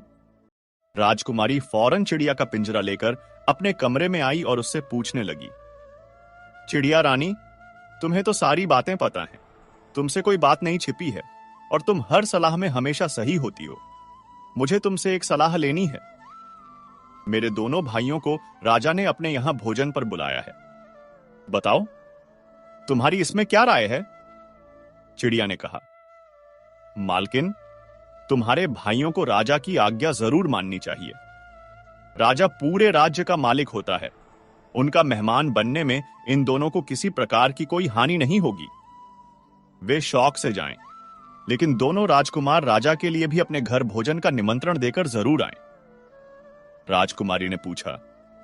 हे चिड़िया, मुझे एक बात और बताओ। मेरे भाइयों के निमंत्रण देने पर अगर राजा हमारे घर आएगा तो मुझे राजा के सामने निकलना चाहिए या नहीं? चिड़िया ने कहा, इसमें कोई हर्ज नहीं है। राजा अपनी प्रजा के लिए पिता के समान होता है और पिता के सामने जाने में किसी भी तरह की झिझक नहीं होनी चाहिए। चिड़िया से पूछने के बाद राजकुमारी ने अपने दोनों भाइयों को राजा के निमंत्रण पर जाने का आदेश दे दिया। अब अगले दिन दोनों राजा को जाकर उसी जंगल में मिलते हैं और राजा से कहते हैं, महाराज, हमें आपका निमंत्रण स्वीकार है, लेकिन हम आपका निमंत्रण तभी स्वीकार करेंगे जब आप भी हमारा निमंत्रण स्वीकार करेंगे। राजा भी उनका निमंत्रण स्वीकार कर लेता है। मित्रों, इस प्रकार राजा उन दोनों राजकुमारों को अपने महल में बुलाकर ले जाता है और उन दोनों की खूब अच्छे से खातिरदारी करता है। राजा ने उनकी इतनी अच्छी खातिरदारी की कि कई दरबारी और सरदारों को उन राजकुमारों से ईर्ष्या तक होने लगी। वह सभी सोचने लगे कि राजा इन अजनबियों के प्रति इतना दयावान क्यों है। राजा के सभी कर्मचारियों को इस बात पर बड़ा ही आश्चर्य हो रहा था। सब लोग यह सोचकर हैरान थे कि इन अपरिचित युवाओं का इतना सम्मान क्यों हो रहा है। दोनों राजकुमारों के रंग रूप, आचार व्यवहार से सभी प्रभावित थे। उनमें आपस में बातें होती थीं कि राजा ने जिस रानी को पिंजरे में कैद कर रखा है, अगर उसके पेट से बच्चा पैदा होता तो आज इतने ही बड़े बालकों के रूप में वह भी होते। मित्रों, अब वह मोर आगे अपनी पत्नी से कहता है, हे प्रिय, इधर जब राजा महल में आता है तो भोजन का समय हो जाता है। दास दासियों ने सोने के पात्रों में भोजन परोसा। राजा ने उन दोनों कुमारों को भोजन करने के लिए बैठने को कहा। दोनों राजकुमार बड़े ही संस्कारी थे। राजा ने उनकी कई तरह से परीक्षा लेकर देख लिया, लेकिन वह हर परीक्षा में खरे उतरे। राजा सोचने लगा, ऐसी कुशाग्र बुद्धि के वीर शहजादे अगर उसके होते तो कितना अच्छा होता। उनके प्रति अब तो राजा का आकर्षण बढ़ता जा रहा था। भोजन के बाद राजा उन्हें अपने मनोरंजन के कक्ष में लेकर जाता है और काफी देर तक उनसे बातें करता है। उनकी बातें सुनने से उसका जी नहीं भर रहा था। राजा ने गायन विद्या और वादन आरंभ करने का आदेश दिया। अपने काल के सर्वश्रेष्ठ गायक वादक को वहां उपस्थित कराया और उन्होंने अपनी श्रेष्ठ कला का प्रदर्शन किया। फिर नाच गाने का इंतजाम किया गया। नृत्यांगना ने मनमोहक नृत्य दिखाकर सभी को प्रसन्न कर लिया। नाटककार ने नाटक किए। यह कार्यक्रम कई घंटों तक चलता रहा। उसके बाद जब संध्या होने को आई, तब दोनों कुमारों ने राजा से अपने घर जाने की आज्ञा मांगी और राजा से कहा कि महाराज, अब आप भी हम दोनों गरीबों की कुटिया में पधार कर हम पर कृपा करें। राजा ने उनका निमंत्रण स्वीकार कर लिया। इस प्रकार दोनों राजकुमार अपने घर चले आते हैं। घर आकर उन्होंने अपनी बहन को बताया। राजा ने सबके समक्ष हमारा बड़ा सत्कार किया और यह भी वादा किया कि कल शिकार से लौटकर वह हमारे घर जरूर आएंगे। अब हमें राजा के योग्य उत्तम भोजन की व्यवस्था करनी होगी। राजकुमारी ने कहा, तुम चिंता मत करो, मैं बोलने वाली चिड़िया से सलाह लेकर सारा प्रबंध कर दूंगी। फिर वह चिड़िया का पिंजरा अपने कमरे में लेकर जाती है और उसने चिड़िया को पूरा हाल बताया। तो चिड़िया ने कहा, मालकिन, यह तो बड़े सौभाग्य की बात है कि राजा साहब तुम्हारे घर आ रहे हैं। तुम उनके स्वागत सत्कार का जो भी प्रबंध कर सको वह उत्तम ही होना चाहिए, किंतु मेरे कहने से तुम एक विशेष भोजन बनाओ। तुम खीर बनाना और उसके ऊपर मेवा की तरह जगह जगह मोतियों को बिछा देना। राजकुमारी बोली, यह कैसा व्यंजन हुआ? हंसों का तो सुना था कि मोती खाते हैं, पर राजा मोती खाएगा, यह समझ में नहीं आया। लेकिन फिर भी इतने मोती मिलेंगे कहां? चिड़िया ने कहा, उसकी तुम चिंता मत करो। तुम्हारे बगीचे की पूर्व दिशा में एक पेड़ खड़ा है। उसी पेड़ के पास तुम खुदाई करवाना तो वहां गड़े हुए तुम्हें ढेर सारे मोती मिल जाएंगे। चिड़िया के कहने के अनुसार दो नौकरों को ले जाकर राजकुमारी ने उस पेड़ के नीचे खुदवाया तो उस पेड़ की जड़ में एक सोने का संदूक निकला जिसमें तरह तरह के आभूषण और सुंदर मोती भरे हुए थे। राजकुमारी यह देखकर बहुत खुश होती है। अब उसे चिड़िया पर संपूर्ण विश्वास हो गया था। इधर राजकुमारी ने मकान की ऐसी सफाई कराई कि मकान चमकने लगा। अब दोनों राजकुमार बढ़िया कपड़े पहनकर घोड़ों पर सवार होते हैं और शाही शिकार के लिए जंगल में पहुंच जाते हैं। शिकार जंगल में कुछ देर तक उन्होंने राजा के साथ रहकर शिकार खेला, किंतु उस रोज गर्मी अधिक थी, धूप बहुत तेज पड़ रही थी। इसलिए उस दिन उन दोनों ने शिकार खेलना जल्दी खत्म कर दिया और अपने सैनिकों को वापस भेज दिया। राजा अपने 2 सैनिकों के साथ उन दोनों राजकुमारों के घर आता है। उधर जब राजा उनके द्वार पर आया तो राजकुमारी ने हाथ जोड़कर राजा को प्रणाम किया। राजकुमारों ने बताया, यह हमारी बहन है। राजा ने राजकुमारी के सर पर हाथ रख दिया और वह राजकुमारी की सुंदर सूरत को काफी देर तक निहारता रहा। राजकुमारी की सूरत को देखकर राजा को कुछ याद सा आ रहा था कि उसकी सूरत जरूर किसी से मिलती जुलती है, मगर वह समझ नहीं पा रहा था कि उसकी सूरत किससे मिलती है। उसके बाद राजकुमारी राजा को अपने घर के अंदर बुलाकर ले जाती है और जब राजा ने पूरा भवन देखा तो वह बोला, तुमने अपने महल की बहुत ही अच्छी सजावट कर रखी है। अब मुझे अपना बाग भी दिखाओ। कोई आदमी मुझसे तुम्हारे बाग की बहुत तारीफ कर रहा था। यह बाग तुम्हारे पिता के द्वारा लगाया हुआ था। तब वह राजकुमारी राजा को बाग में ले जाती है। राजा बाग को गौर से देखने लगता है। उस बाग में सब कुछ तो सुंदर था, लेकिन उस बाग के बीच में जो फव्वारा लगा था, राजा की नजर जब उस पर पड़ी तो उस फव्वारे का सुनहरा पानी काफी ऊंचाई तक उछल रहा था। राजा ने पास में जाकर देखा तो हैरान रह गया। तब तक उसे एक पेड़ से बहुत सुंदर संगीत की ध्वनि सुनाई देने लगी। राजा कहने लगा, लगता है तुम सभी ने अपने बगीचे में गाने बजाने वालों का भी इंतजाम कर रखा है, क्योंकि बाग से बड़े ही सुंदर संगीत की ध्वनि सुनाई दे रही थी। तो राजकुमारी हंसकर कहने लगी, महाराज, यहां कोई गवैया नहीं है। हमारे बगीचे में एक पेड़ है, इसके पत्तों की रगड़ से संगीत निकलता है।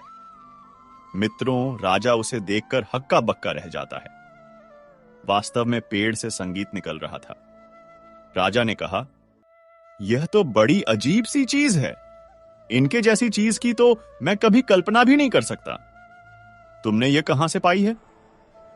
राजकुमारी ने कहा, महाराज, यह मत पूछो कि हमने कहां से पाई हैं। हम इन्हें मौत के मुंह से निकालकर लाए हैं। राजकुमारी ने राजा से कहा, मेरे पास एक और अजीब चीज है जिसे आप और देख लें। वह एक चिड़िया है जो आदमी की तरह बोलती है, और जब यह गाती है तो सारे पक्षी जमा हो जाते हैं और इसके सुर में सुर मिलाते हैं। राजा उस चिड़िया के पिंजरे के पास पहुंचा। वह उस चिड़िया को बड़े ही गौर से देखने लगा। चिड़िया ने भी अपनी छोटी छोटी चमकदार आंखों से राजा को ऐसे घूरा मानो वह उसके भीतर छिपे हर रहस्य को पढ़ रही हो। राजा को उसकी नजर में एक अजीब सी बुद्धिमत्ता और अधिकार का भाव महसूस हुआ। जैसे ही राजा कुछ कहने को हुआ, चिड़िया इंसानी स्वर में गरज कर बोली, आ गए तुम? हे अत्याचारी राजन, अपनी करनी का फल देखने आए हो? क्या तुम्हें इन सुंदर चेहरों को देखकर जरा भी ग्लानि नहीं होती, जिन्हें तुमने स्वयं अपने हाथों से मौत के मुंह में धकेला था? राजा यह सुनकर सन्न रह गया। उसका चेहरा क्रोध और आश्चर्य से लाल हो गया। वह बोला, यह तुम क्या बकवास कर रही हो पक्षी? तुम्हारी जुबान तुम्हारे पंखों से ज्यादा लंबी है। मैंने किसी को मौत के मुंह में नहीं धकेला। चिड़िया व्यंग्य से हंसी। उसकी हंसी किसी ताने की तरह राजा के कानों में चुभ गई। वह बोली, ओह, तो तुम निर्दोष हो? तुमने कुछ नहीं किया। तुम्हारी ही रानी ने तो जानवरों को जन्म दिया था, है ना? पर क्या तुमने कभी सोचा राजन कि एक इंसान की कोख से जानवर कैसे पैदा हो सकता है? सत्य तो यह है कि तुम एक ऐसी रानी चाहते थे जो तुम्हें दिव्य संतान दे, पर जब तुम्हारी रानी ने साधारण मानवों को जन्म दिया तो तुम्हारा घमंड आहत हो गया। तुमने स्वयं उन नवजात शिशुओं को जानवरों के मरे हुए बच्चों से बदलवा दिया और उन्हें नदी में फेंकवा दिया, ताकि तुम्हें अपनी निर्दोष पत्नी को त्यागने और कलंकित करने का एक ठोस बहाना मिल जाए। बोलो, क्या यह सच नहीं है? चिड़िया की यह झूठी और मनगढ़ंत कहानी सुनकर राजा का सिर चकरा गया। वह कांपते हुए बोला, नहीं, यह झूठ है, सरासर झूठ। मैंने ऐसा कोई पाप नहीं किया। उसके माथे पर पसीने की बूंदें छलक आईं। वह इन तीनों भाई बहनों की ओर देखने लगा और फिर चिड़िया की ओर। उसका मन बुरी तरह उलझ गया था। चिड़िया ने अपनी गर्दन टेढ़ी की और बोली, अच्छा, यदि तुम इतने ही सच्चे और ज्ञानी हो तो मेरी एक पहेली का उत्तर दो। यदि तुमने इसे सुलझा लिया तो मैं मान लूंगी कि तुम निर्दोष हो। सुनो ध्यान से। चिड़िया ने अपनी मधुर परंतु गंभीर आवाज में पहेली कहनी शुरू की। वह कौन है जिसके मुख में जुबान थी पर सच न कह सकी? वह कौन है जिसकी आंखों में दृष्टि थी पर न्याय न देख सकी? वह कौन है जिसके हाथों में शक्ति थी पर अपने ही अंश को न थाम सकी? और वह कौन सी धारा है जो बहा तो ले गई थी मृत्यु का फरमान, पर पहुंचा आई जीवन का वरदान? बताओ राजन, यदि तुम निर्दोष हो तो इस पहेली को सुलझाओ। राजा पहेली सुनकर घबरा गया। उसका दिमाग सुन्न पड़ गया। एक एक पंक्ति उसके हृदय पर हथौड़े की तरह चोट कर रही थी। मुख में जुबान थी पर सच न कह सकी। क्या यह रानी थी? आंखों में दृष्टि थी पर न्याय न देख सका। यह कौन था? क्या वह स्वयं था? हाथों में शक्ति थी पर अंश न थाम सका। यह पंक्ति उसे भीतर तक भेद गई। और वह नदी जिसने बच्चों को बहाया, राजा की आंखों के सामने अंधेरा छाने लगा। वह कुछ भी समझ नहीं पा रहा था। वह हताशा में अपना सिर पकड़कर बैठ गया। राजा को इस तरह व्याकुल और पराजित देखकर चिड़िया का स्वर बदल गया। अब उसकी आवाज में न तो व्यंग्य था न क्रोध। उसकी आवाज में करुणा और सच्चाई का सागर उमड़ आया था। वह बोली, तुम नहीं सुलझा सके राजन, क्योंकि सत्य तुम्हारी आंखों के सामने होते हुए भी षड्यंत्र के घने पर्दे से ढका था। जो कहानी मैंने तुम्हें सुनाई वह झूठ थी पर तुम्हारे कर्मों का प्रतिबिंब थी। तुमने सच जानने का प्रयास ही नहीं किया। अब सुनो असली कहानी, पहले दिन से सुनो उस घोर षड्यंत्र की गाथा। और फिर उस चिड़िया ने राजा को सब कुछ विस्तार से बताना शुरू किया। हे राजन, जिस दिन तुम्हारी छोटी रानी ने पहले पुत्र को जन्म दिया, उस दिन तुम्हारी रानी की दोनों बड़ी बहनें ईर्ष्या की आग में जल उठीं। उन्होंने उस चांद से सुंदर बालक को चुपके से उठाया, उसे एक संदूक में बंद करके नदी में बहा दिया और उसकी जगह एक मरा हुआ कुत्ते का पिल्ला रख दिया। उन्होंने ही पूरे महल में यह झूठी खबर फैलाई कि रानी ने एक जानवर को जन्म दिया है। 1 वर्ष बाद जब रानी ने दूसरे पुत्र को जन्म दिया तो उन दुष्टाओं ने फिर वही किया। उन्होंने उस तेजस्वी बालक को भी नदी में फेंक दिया और उसकी जगह एक मरी हुई बिल्ली रख दी। तुमने उनकी बातों पर विश्वास कर लिया। और तीसरी बार जब एक सुंदर कन्या ने जन्म लिया तो उन बहनों का कलेजा नहीं पसीजा। उन्होंने उस नन्ही सी जान को भी संदूक में बंद कर नदी के हवाले कर दिया और तुम्हारी रानी के पास एक मरी हुई छूंदर रख दी। वे तुम्हारी शुभ चिंतक नहीं, तुम्हारी सबसे बड़ी शत्रु थीं राजन। वे तो भला हो तुम्हारे उस वफादार माली का जिसे कोई संतान नहीं थी।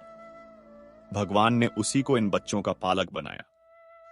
उसने एक एक करके तीनों बच्चों को नदी से निकाला और अपनी संतान की तरह पाला पोसा। उन्हें हर प्रकार की शिक्षा दी। चिड़िया एक पल को रुकी और फिर बोली, और हे राजन, वो तीनों संतानें जिन्हें तुमने मरा हुआ और जानवरों का रूप समझा था, आज तुम्हारे ही सामने खड़ी हैं। ये दोनों राजकुमार तुम्हारे ही पुत्र हैं और यह राजकुमारी तुम्हारी अपनी पुत्री है। तुम्हारी निर्दोष रानी आज भी तुम्हारी क्रूरता की सजा एक पिंजरे में भुगत रही है। यह सुनते ही राजा की आंखों से पश्चाताप के आंसू बह निकले। उसने कांपते हुए अपने सामने खड़े तीनों बच्चों को देखा। अब उसे उनकी सूरत में अपनी और अपनी रानी की झलक साफ साफ दिखाई दे रही थी। सत्य एक बिजली की तरह उसके पूरे अस्तित्व पर कौंध गया था। राजा ने चिड़िया से कहा, हे देवी पक्षी, तुझे मैं किस तरह से धन्यवाद दूं? दुश्मनों की दुष्टता और रानी का निर्दोष होना मेरे सामने आज तुमने स्पष्ट कर दिया है। मेरे बच्चों को तूने पहचानवाया है। मैं बार बार सोचता था कि इन लड़कों के प्रति मेरे मन में इतना आकर्षण और ममता क्यों उपजती है। मैं उनकी बातों पर नाराज क्यों नहीं हो पा रहा हूं। इस प्रकार राजा ने अपने तीनों बच्चों को गले लगा लिया। चारों की आंखों में आंसुओं की धार बहने लगी। आज अपने बच्चों से मिलकर राजा बड़ा खुश होता है। राजा को ऐसा लग रहा था जैसे उसकी आत्मा लौट आई हो। फिर उसके बाद सबने मिलकर भोजन का आनंद लिया। कुछ देर बातें करने के बाद राजा ने कहा, अब मैं महल को जाता हूं, कल फिर वापस आऊंगा। कल तुम लोगों को मेरे नहीं बल्कि अपनी माता के स्वागत के लिए तैयार रहना है। उसके बाद महल में रहने के लिए भी आपको चलना है। अब इतना कहकर राजा वहां से महल को चल देता है। महल में पहुंचकर राजा ने मंत्री को बुलवाया और उसने उसकी खूब प्रशंसा की कि तुम कितने बुद्धिमान मंत्री हो, तुम्हारे कारण ही रानी की जान बची थी।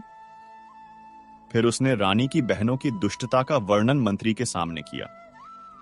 राजा ने मंत्री को सारी कहानी सुनाई और कहा, उन दोनों दुष्ट स्त्रियों को अभी बुलाकर उन्हें वही दंड दिया जाए जो मैंने अपनी निर्दोष रानी को दिया था। किसी भी प्रकार की वे दया की पात्र नहीं है। मंत्री ने राजा के आदेशानुसार उन दुष्ट बहनों को बंदी बना लिया। लेकिन राजा ने कहा, मंत्री जी, उन्हें सजा देने से पहले मुझे अपना सबसे बड़ा पाप धोना है। मुझे अपनी रानी को उस नर्क से निकाल कर लाना है जिसमें मैंने उसे अपने ही हाथों से धकेला है। राजा ने अपने तीनों बच्चों को अपने पास बुलाया। उनकी आंखों में देखकर बोला, पुत्रों, पुत्री, आज तुम्हें मेरे साथ एक ऐसी जगह चलना है जहां तुम्हारी मां तुम्हारी प्रतीक्षा कर रही है। पर वह जिस अवस्था में है उसे देखकर अपना धीरज मत खोना। तीनों बच्चे अपने पिता के साथ चल दिए। उनके मन में अपनी मां से मिलने की उत्सुकता भी थी और एक अनजाना डर भी। वे उस चौराहे पर पहुंचे जहां लोगों की भीड़ के बीच वह लोहे का जंग लगा अपमानजनक पिंजरा खड़ा था। उस पिंजरे में एक स्त्री एक कोने में सिमटी हुई बैठी थी। उसके राजसी वस्त्र अब चिथड़े बन चुके थे। सुंदर केश धूल और मिट्टी में सनकर जटाओं में बदल गए थे और उसका चांद सा मुखड़ा आंसुओं और दुहक की लकीरों से स्याह पड़ गया था। उसकी आंखें खुली थीं, पर उनमें कोई भाव नहीं था। वे शून्य में ताक रही थीं। वह एक जीती जागती लाश की तरह लग रही थी जिसे न दिन का पता था न रात का। यह दृश्य देखकर तीनों बच्चों की आंखों से आंसू बह निकले। राजकुमारी तो सिसक सिसक कर रो पड़ी। राजा का हृदय मानो किसी ने मुट्ठी में भींच लिया हो। वह कांपते कदमों से पिंजरे के पास पहुंचा। उसने अपने हाथों से पिंजरे का भारी जंग लगा ताला खोला। कर्र की कर्कश आवाज के साथ दरवाजा खुला। राजा पिंजरे के अंदर गया और अपनी रानी के सामने घुटनों के बल गिर पड़ा। उसने रानी के धूल भरे पैरों को पकड़ लिया और एक बच्चे की तरह फूट फूट कर रोते हुए बोला, रानी, मुझे क्षमा कर दो। मैं तुम्हारा अपराधी हूं। मैं अंधा हो गया था। मैंने तुम्हारी नहीं, उन झूठे शब्दों पर विश्वास किया। मैंने अपने ही हाथों से अपनी दुनिया उजाड़ दी। हे प्रिय, मेरी ओर देखो। मैं तुम्हारा सिद्धार्थ हूं। रानी ने धीरे से अपनी खाली नजरें उठाकर उसे देखा, पर उसकी आंखों में कोई पहचान नहीं थी। वर्षों के अपमान और अकेलेपन ने उसकी सुध बुध छीन ली थी। वह राजा को देखकर ऐसे सहम गई जैसे कोई और व्यक्ति उसे प्रताड़ित करने आया हो। वह और भी सिकुड़ कर कोने में दुबक गई। राजा की निराशा की कोई सीमा न रही। उसकी रानी उसे पहचान भी नहीं रही थी। तब उसने अपने बच्चों को इशारा किया। तीनों बच्चे धीरे धीरे पिंजरे के अंदर आए। राजा ने रानी का हाथ पकड़कर कहा, रानी, देखो, इन्हें देखो, ये तुम्हारे सपने हैं रानी। सबसे छोटी बेटी राजकुमारी अपनी मां के पास बैठी और उसने धीरे से अपना हाथ मां के रूखे गालों पर रखा। मां! उसकी आवाज में इतना दर्द और प्रेम था कि रानी की पाषाणवत जड़ता में एक हलचल हुई। बड़े राजकुमार ने, जिसके एक ओर के बाल सोने और दूसरी ओर के चांदी के थे, अपनी मां का दूसरा हाथ थाम लिया। मां, हम आ गए हैं। रानी की शून्य आंखों में धीरे धीरे जीवन की एक किरण लौटी। उसने कांपते हुए अपने बच्चों के चेहरों को देखा। उसने राजकुमारी के आंसू पोंछे। उसने अपने बेटों के सिर पर हाथ फेरा। उसे अपने वो पुराने सपने याद आने लगे, वह सपना जो उसने अपनी बहनों को सुनाया था। उसकी जुबान से वर्षों बाद लड़खड़ाते हुए शब्द निकले, बच्चे, मेरे बच्चे। राजा ने तुरंत कहा, हां रानी, हां, ये हमारे बच्चे हैं। तुमने किसी जानवर को जन्म नहीं दिया था। तुमने इन फूलों को, इन मोतियों को जन्म दिया था। यह देखो, तुम्हारा बेटा जिसके हंसने से फूल झड़ते हैं, और यह जिसके रोने से मोती टपकते हैं, और तुम्हारी यह चांद सी बेटी। यह सब सच है रानी, सब सच है। यह सुनते ही रानी की आंखों से आंसुओं का सैलाब उमड़ पड़ा। वह वर्षों का दबा हुआ दुख, अपमान और पीड़ा एक साथ बह निकला। वह अपने तीनों बच्चों से लिपट गई और उन्हें चूमने लगी। उसे ऐसा लगा जैसे कोई मृतप्राय पौधे को अमृत का सागर मिल गया हो। उसकी दुनिया में एक नया सवेरा हो गया था। कुछ देर बाद जब उसका मन थोड़ा शांत हुआ तो उसने अपनी भरी हुई आंखों से राजा की ओर देखा। उसकी आवाज में अब एक ठहराव था। वह बोली, स्वामी, मैंने आपसे सदैव अपने प्राणों से अधिक प्रेम किया था, पर आपने मेरी बातों पर नहीं, मेरी आंखों की सच्चाई पर नहीं, बल्कि दूसरों के कहे षड्यंत्र पर विश्वास किया। प्रेम विश्वास की नींव पर खड़ा होता है, और आपने उस नींव को ही तोड़ दिया था।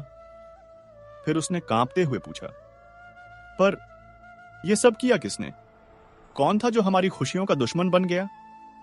राजा ने सिर झुकाकर भारी मन से कहा, तुम्हारी अपनी बहनें, रानी, तुम्हारी बड़ी बहनें। यह सुनकर रानी को एक और गहरा झटका लगा। उसे विश्वास ही नहीं हुआ। मेरी बहनें नहीं, वे ऐसा नहीं कर सकती। वह दुख और आश्चर्य से टूट सी गई। जिस प्रेम और विश्वास के साथ वह उनसे मिलती थी, उसी प्रेम का उन्होंने इतना भयानक सिला दिया था। राजा ने उसे सहारा देकर उठाया और कहा, अब और दुख नहीं रानी, अब केवल खुशियां होंगी। चलो अपने महल चलो। तुम्हारा सिंहासन, तुम्हारा सम्मान और तुम्हारे बच्चे सब तुम्हारी प्रतीक्षा कर रहे हैं। रानी अपने बच्चों का हाथ थामे उस अपमान के पिंजरे से बाहर निकली। चौराहे पर खड़ी सारी प्रजा जो कल तक उस पर थूकती थी, आज पश्चाताप और सम्मान में सिर झुकाए खड़ी थी। राजा, रानी और उनके तीनों बच्चे एक साथ राजमहल की ओर चल दिए, एक नए और सुखद भविष्य की ओर। राजा ने मंत्री को आदेश दिया, मंत्री जी, उन दोनों दुष्ट स्त्रियों को कल राज दरबार में पेश किया जाए। न्याय सबके सामने होगा। अगले दिन राज दरबार खचाखच भरा हुआ था। हर दरबारी, हर सैनिक और नगर के प्रतिष्ठित नागरिक यह देखने आए थे कि उन षड्यंत्रकारी बहनों का क्या हश्र होता है। बीचों बीच जंजीरों में जकड़ी हुई रानी की दोनों बहनें सिर झुकाए खड़ी थीं।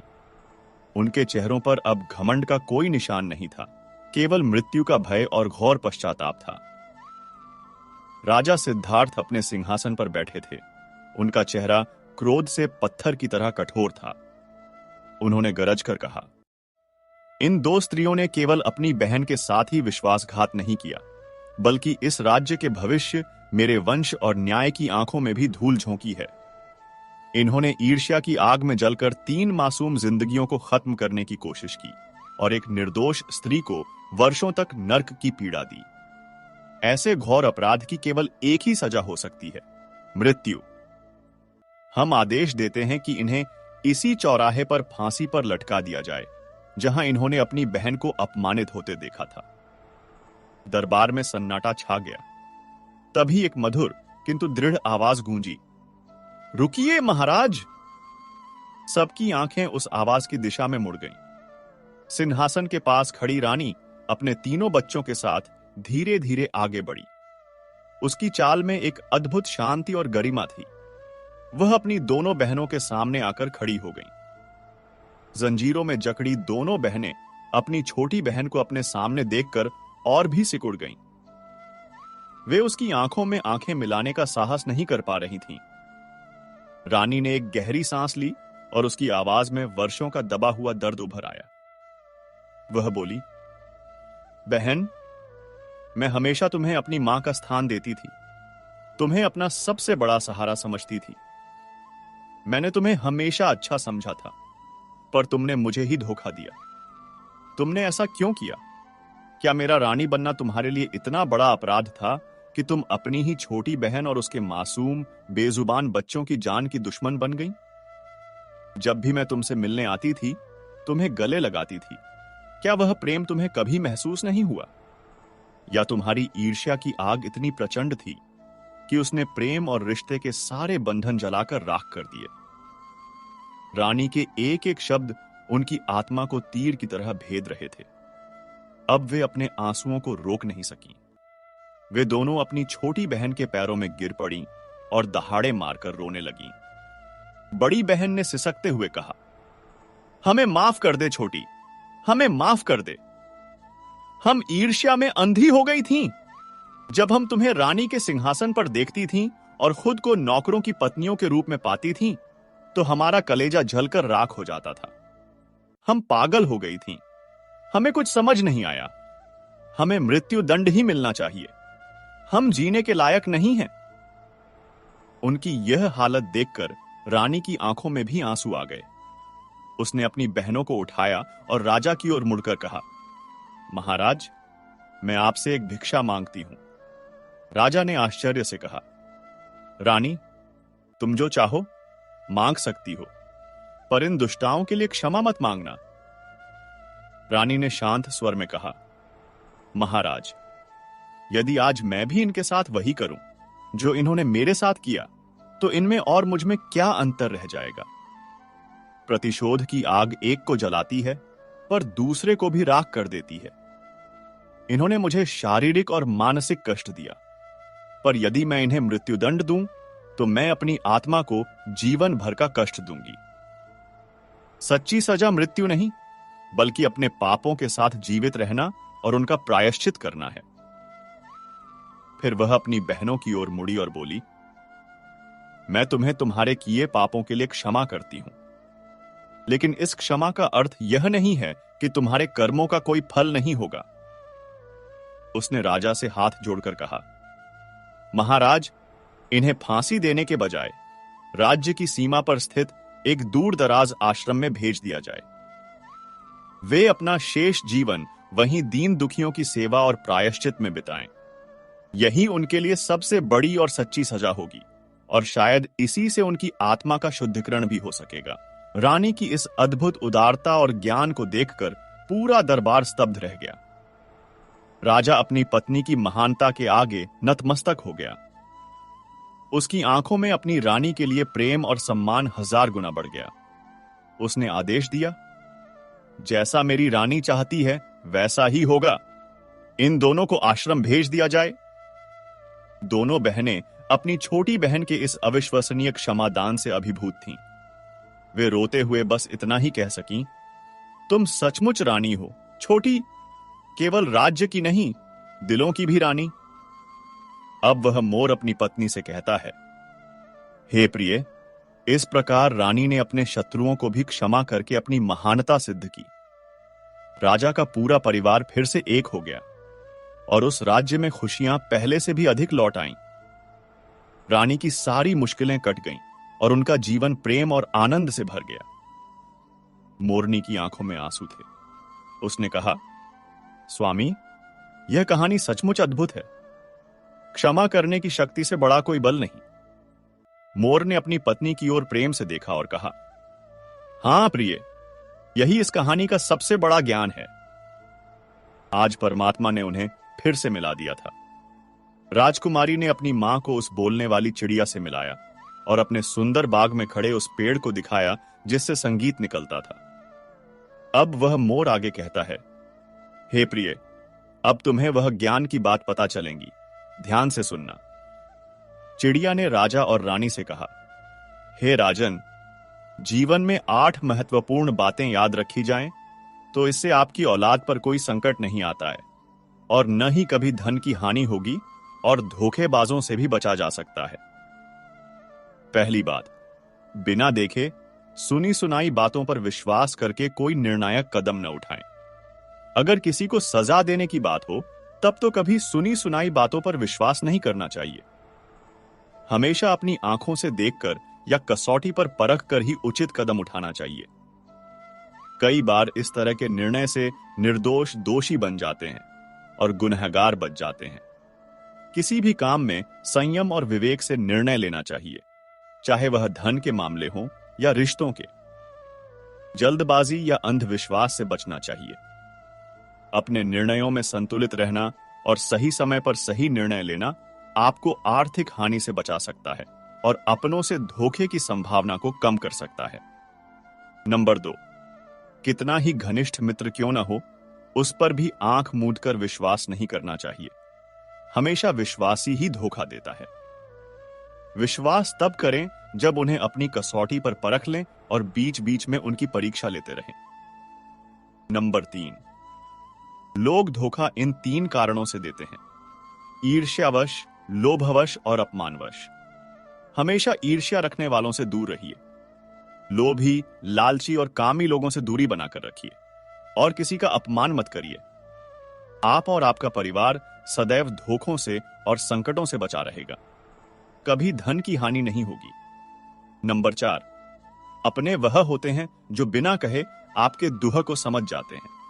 सिर्फ साथ होने से नहीं, साथ निभाने से कोई अपना होता है। नंबर 5, अपने कभी पीठ पीछे वार नहीं करते। अगर कुछ कह भी दें तो सामने कहेंगे, सुधारने के लिए। नंबर 6, जो आपकी गैर मौजूदगी में भी आपकी इज्जत करे, वही सच्चे अपने होते हैं। नंबर 7, अपने वह हैं जो सफलता में खुश और असफलता में साथ खड़े रहते हैं।